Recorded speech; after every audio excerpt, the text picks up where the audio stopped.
स्वामींची कृपा पुत्ररत्न लाभ.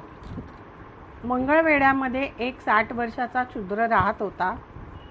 52 वर्षाची त्याची बायको होती. तिला संतान नसल्याने फार दुःखी व कष्टी होती. बाई पतिव्रता असून मोठी भाविक होती. एकदा काय झाले, बसप्पा तेल्याची आणि तिची गाठ पडली. महाराजांची विचित्र लीला त्याने बाईस सांगितली व तिला उपदेश केला. तू महाराजांची भक्ती करीत जा.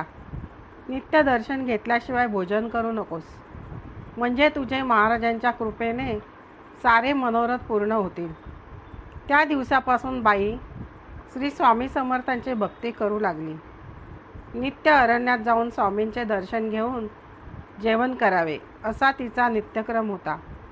याप्रमाणे 2 वर्ष भक्ती केल्यावर एकदा ती महाराजांच्या दर्शनास आली असता तिचे सप्रेम भक्ती पाहून महाराज प्रसन्न झाले व हास्य करून तिला म्हणाले, तो पलीकडचा वृक्ष दिसत आहे तो पहा, त्याचा डिंक काढून साखरेत मिसळून खा, म्हणजे तुझे कार्य होईल.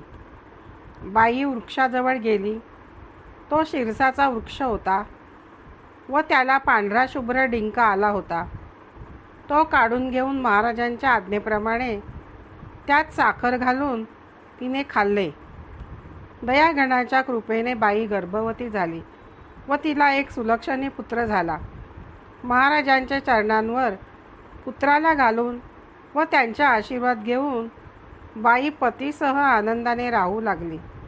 मंडळींनो, तुम्हाला माझी कथा कशी वाटली, आवडली का? आवडल्यास लाईक व सबस्क्राईब करा ही नम्र विनंती.